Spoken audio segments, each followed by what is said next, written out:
There is a prevailing belief system in our world today, and it is often referred to as the religion of self. While this concept is not new and has been present since ancient times, it is now rarely recognized as a distinct religion. The religion of self contradicts a fundamental truth in Christian living. Christianity begins with the idea of death, specifically the death of self.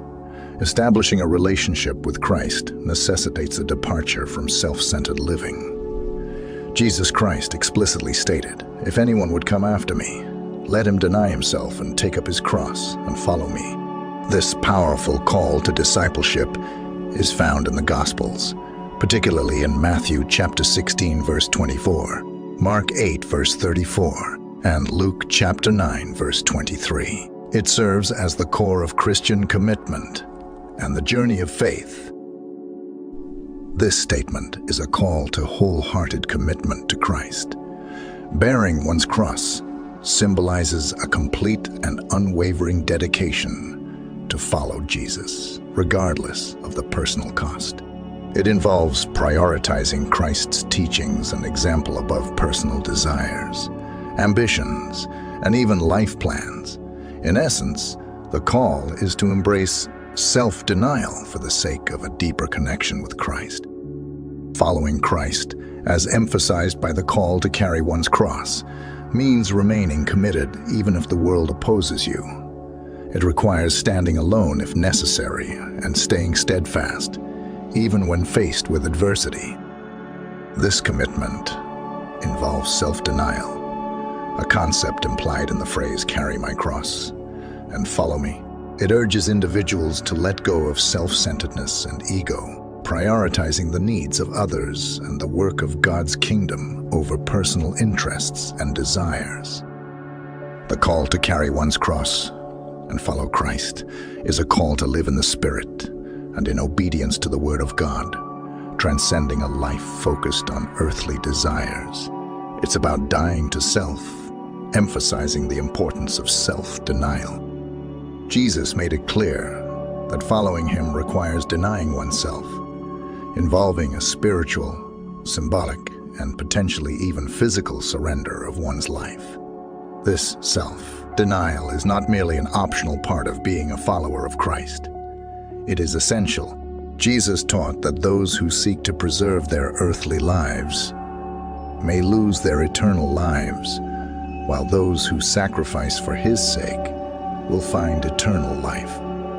Although the scriptures consistently present dying to self as a non-negotiable aspect of the Christian life, contemporary challenges exist. Many claim to be Christians, but live in contradiction to these principles, engaging in behaviors inconsistent with the teachings of Christianity. The essence of the new birth in Christ is a transformative experience. Coming to Christ involves recognizing that one's old life is crucified with him and starting afresh in obedience to his teachings. Genuine acceptance of Christ should result in a noticeable transformation in one's life. If there is no change, it may indicate adherence to a religion of self-deception. Being born again is about aligning one's preferences with God's, embracing what he loves, and rejecting what he hates. While perfection is not expected at all times, being born again necessitates a fundamental change in one's life. Jesus warned against lukewarm followers, those trying to live partially in their old life and partially in the new. Revelation chapter 3, verse 16. He made it clear that half-hearted commitment would be rejected. Lukewarmness, as seen in the Laodicean church, is prevalent in many churches today. This lukewarm attitude often originates from a reluctance to die to self and fully commit to living for Christ. Death to self is not optional for Christians.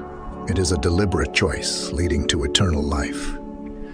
True discipleship demands complete and unwavering commitment to Christ, resulting in a transformed life and the abandonment of former ways. The warning in 2 Timothy chapter 4, verse 3-4, about turning away from sound doctrine and embracing fables, highlights the destructive nature of a self-centered religion that fails to bring about genuine transformation in people's lives. The rise of the religion of self, as you described it, is indeed prevalent, and the influence extends to various spheres, including motivational speaking and even within certain religious circles. This culture of self-glorification is evident in the emphasis on individual desires and needs, making me, the central focus. The introduction of the term selfie symbolizes this trend, where individuals showcase themselves through photographs on social media, contributing to an age of boasting and self-admiration. The Bible, in 2 Timothy chapter 3, verse 1-2, speaks about the characteristics of people in the last days, noting the perilous times that will come. Among these traits is the love of self, boasting, and pride. The observation about social media as a platform for boasting aligns with this biblical warning, highlighting the potential pitfalls of excessive self-promotion. In a society characterized by self-centeredness, it is essential for individuals to reflect on the impact of their actions and strive for a balance between self-expression and humility, recognizing the potential dangers of boasting and self-glorification is a step toward fostering a more genuine and compassionate community. Contemporary culture is where social media often becomes a platform for showcasing the positive aspects of one's life, contributing to a culture of boasting and self-glorification. It is indeed rare to find people openly sharing their struggles or negative experiences online. 2 Timothy chapter 3, verse 1-2, describing perilous times in the last days, aligns with the observation of a society centered around individual desires and self-promotion. The potential for individuals to exalt themselves to a position akin to a god or messiah in their own eyes is a cautionary reflection on the dangers of the religion of self. The biblical account of Lucifer's fall in Isaiah 14 further emphasizes the dangers of self-exaltation and parallels it with the religion of self. The desire to ascend and exalt one's throne above God's is a manifestation of pride and rebellion. Describing the religion of self as potentially satanic underscores the insidious nature of this mindset. By placing oneself at the center and sidelining God, this religion detracts from the acknowledgement of a higher power and diminishes the importance of God, Jesus, and the Holy Spirit in one's life.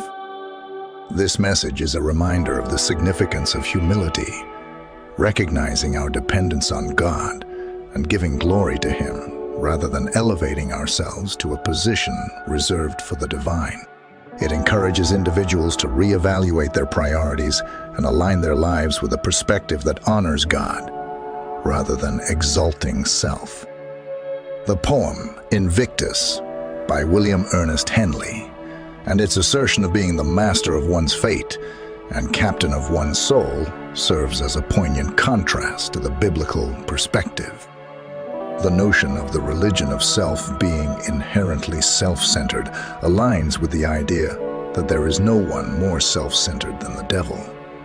This perspective challenges the prevalent cultural narrative that promotes self-sufficiency to the exclusion of God's role in our lives. The Bible presents a different perspective, one that emphasizes our dependence on God. The verses from John chapter 15, verse 5, and Psalm chapter 121, verse 1-2 highlight the biblical truth that without God, we can do nothing, and our help comes from the Lord, who made heaven and earth. The caution against messages that suggest independence from God and the need for self-sufficiency resonates with the biblical understanding that God should be at the center of our lives. Any ideology that excludes God and promotes self as the ultimate authority falls short of the divine truth presented in the Scriptures. God's centrality and the need for His presence in all aspects of our lives serves as a reminder of the importance of humility, dependence on God, and the recognition that our true strength lies in our connection to the divine, rather than in self-sufficiency. Galatians chapter 1, verse 6. 9 underscores the importance of adhering to the true gospel of Christ and rejecting any distorted or alternative teachings. The message is clear. If anyone preaches a different doctrine or religion, it should be rejected. The caution against the religion of self aligns with the biblical perspective of acknowledging God's centrality in our lives. The rich man in Luke chapter 12, verse 19-20, who followed the religion of self, serves as a poignant illustration. This man, relying on his own achievements and wealth, was rebuked by God for his self-glorification. The rich man's focus on his own accomplishments and self-sufficiency led to his spiritual downfall. In a world where the religion of self is pervasive, every individual should remain steadfast in their faith, rooted in the true gospel of Christ, and rejecting ideologies that diminish the importance of God in their lives. This message highlights a critical aspect of Christian faith: the recognition of God's role in every aspect of our lives and the need for self-denial, emphasizing the futility of self-praise and self-sufficiency. The reminder that even the ability to run from point A to point B is a blessing from God underscores the importance of humility and gratitude. The religion of self, as potentially leading to a wasted life and a destination in hell, serves as a stark warning against the dangers of prioritizing self-glorification over a relationship with God. Self-reflection, questioning what one has truly accomplished, if it leads to hellfire.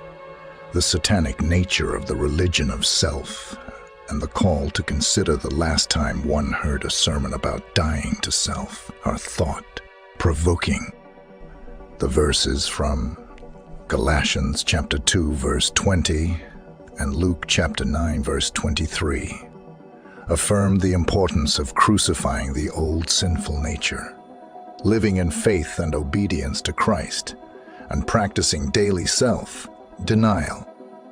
This message serves as a powerful reminder of the foundational principles of Christian doctrine and challenges believers to reflect on the authenticity of their faith, recognizing the significance of dying to self and living in accordance with the teachings of Christ.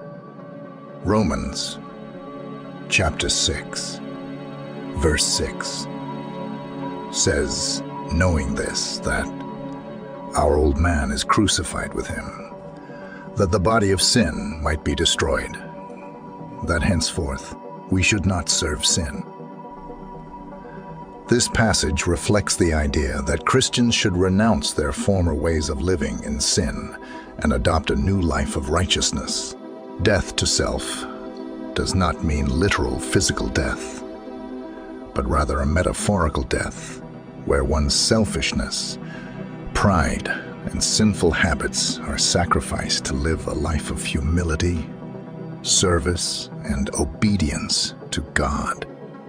It is about putting God's will above one's own, leading to spiritual growth and a deeper relationship with God.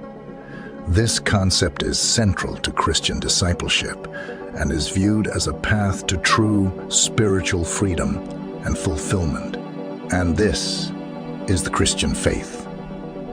Ladies and gentlemen, the Christian faith is one of total commitment, total submission, and total obedience to God. You cannot have one foot in and one foot out.